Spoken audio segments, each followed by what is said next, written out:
My faith did not remove my pain, but my faith got me through the pain. Trusting God on my journey in life did not diminish my hope, but it enabled me to enjoy it. And now I am able to share my story. This story is about empowering the girl child. So I called it The Power of the Girl Child. It's about my story in life, how I went through life obstacles to where I am today. As I grew up, I always talk about myself so that I don't get misled or people think, oh, why is she talking about other people? So I try to talk about myself and the way I see things. I'm the first child in a family of 8. Initially, we were born 10 and the 2 died at infancy. So I grew up as a girl child, as the first child of the family of 8. We were the first 2 girls, and then the boys came in 3, and then the other girls came in later. So we are 5 girls and 3 boys. As I grew up, I always want to remember how I grew up as a girl. I always try to remember what we did and comparing it with now and what life is all about now, how people have changed or how our culture have changed. It is something that I always notice with passion from the point of a girl child. Whether anything has changed at all, I always notice that the girl child is always behind, 50 meters or 70 meters away from how a man is perceived and for how a man is treated when we get into issues of gender issues. I've noticed that a lot of women, we are not encouraged to be speaking up and using our voice to speak up. And this has been going on for a long time immemorial, because we even go back to when the Bible introduces us to say it was Adam first and then Eve came later. I would want to believe that that is where our culture comes from. But then as we get into cultures, as people, we've taken advantage of this and changed it to our narrative. And this is the way I see it. As I grew up, I was reminded that I have to stay in my lane as a girl child. I was taught you have to do this and this and this. This was for the girl child. And my compatriots, my brothers, they didn't know how to do those things. And at the end of the day, they get married. And when they get married, they go to make their families and meet their wives, whatever. And then you will see the discrepancy of how this boy child was taught. He doesn't know anything. He doesn't know how to look after his wife. He doesn't even know how to help either on the children. Hence, in my culture, I've noticed that a lot of women, they are the breadwinners of their families, including the man himself. He also is being fed by a woman. I've been noticing this from the day that I started writing about a girl child. I've noticed a lot of discrepancies, which I always want to put through and through my narrative and share with others. As I became a mother myself and my marriage didn't work out, I had to go out and start hustling for my children. I'm a mother of 4, 2 boys and 2 girls. So without a father behind me, making sure that the children were fed, he was never there when the children were born, and so he was never there even when they grew up. And there was no way I was going to enforce him to be there for the children unless he was interested in looking after the children. So I had to go it alone, looking after my children.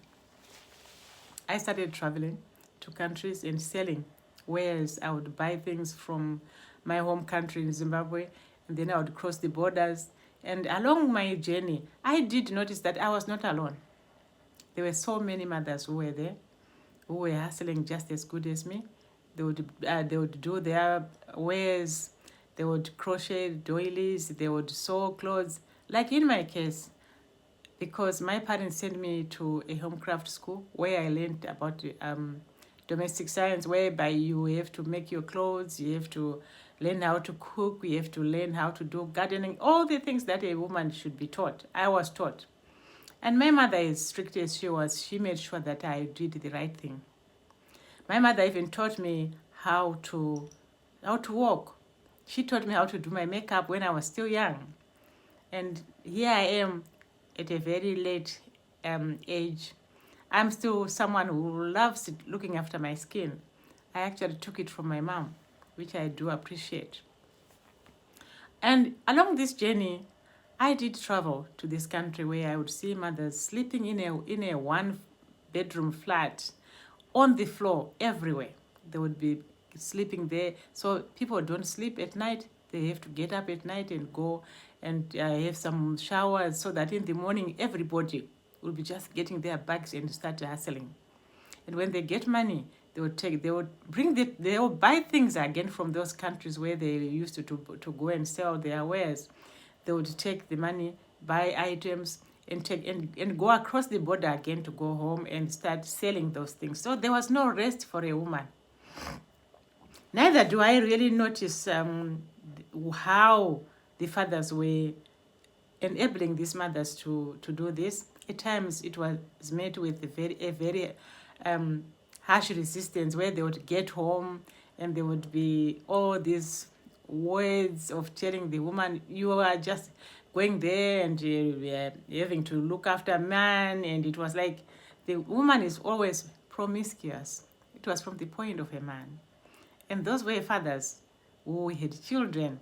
And I normally have noticed this, that why our fathers didn't check and see how they were treating the girl child at that time. It has spiraled up to this time. Boys, and they become men, they still do not recognize, they still do not respect their women. So it didn't start from now, because we have seen it right through our ages. Up to now, girls are still struggling. A few of them, they will tell you, oh, mama, I'm okay. But a lot of the girls that I've met along this way, they struggle, which is something that I'm very much disappointed, to say the least. So, what am I saying? How can this narrative be changed? How can this culture be changed?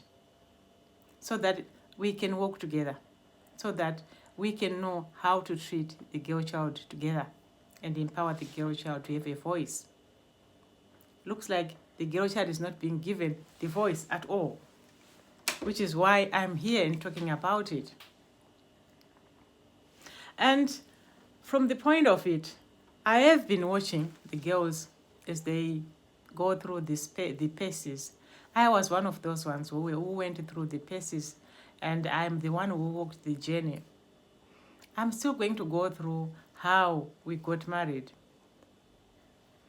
My parents were a mixture of, my father came from, he was a Malawian by descent, but he had this culture in him that he didn't believe a girl child should be sort of paid a lot of money for dowry. He didn't believe in that.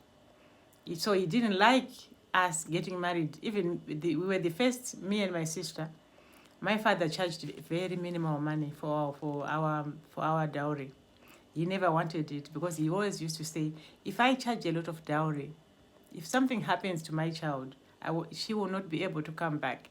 because I will have to pay back the dowry. It has always been like that. So we never used to charge a lot of money. So we grew up nicely knowing that our father was okay. Although I got married young, and they did go through the harsh times of returning the dowry, which wasn't a very good thing. But now, when I look at it, this culture has continued into and is spiraling into something which is like fire now, where the girl child is now being treated like a commodity.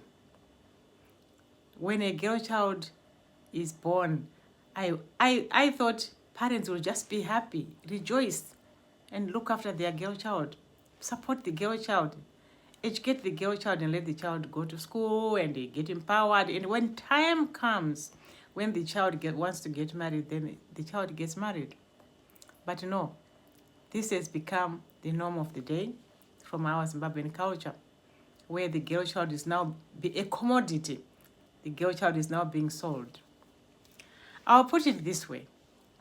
When I look at it myself, I'm looking at the fact that, like in my case, I did look after my children alone, and it's almost the same thing. It doesn't matter whether you are married or you are not.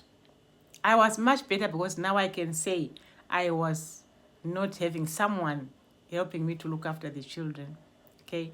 But there are mothers who have looked after their children until their children grew up. They were sent to school, they graduated, they became doctors, they became nurses, they became teachers, they became lawyers even. They became real big people. But it was the mother who used to do that. And the father didn't even care. He would always say, okay, the mother would do that. You ask your mom. You ask your mom. It was like the norm. And my fathers, they used to see like it was okay to do that. But still, the mother was castigated as a promiscuous. She has been out there selling. I'm sure she'll be meeting boyfriends and whatever. So it was like that. But then when we come to a point where I really want to take through this, is where when the girl is getting married, that is where I want to start. That is my starting point. The girl comes home and says, oh, I'm going to get married. What is the first thing the parents think of? They start thinking money. So now we are going to have money at the detriment of the girl child. The way they are charging the dowry is so exorbitant. I don't think there is any explanation to it that they can say it's because of this we are charging this money. I'll have to go through what is being charged and how it is ruining our children's marriages and future. Boys and girls, it's the same. It destroys them completely. Because if they are going to go away and they've got a credit card to pay for having paid Lobora, I don't see how this is going to work. This is how we find our girls. They are left at the altar. We are finding girls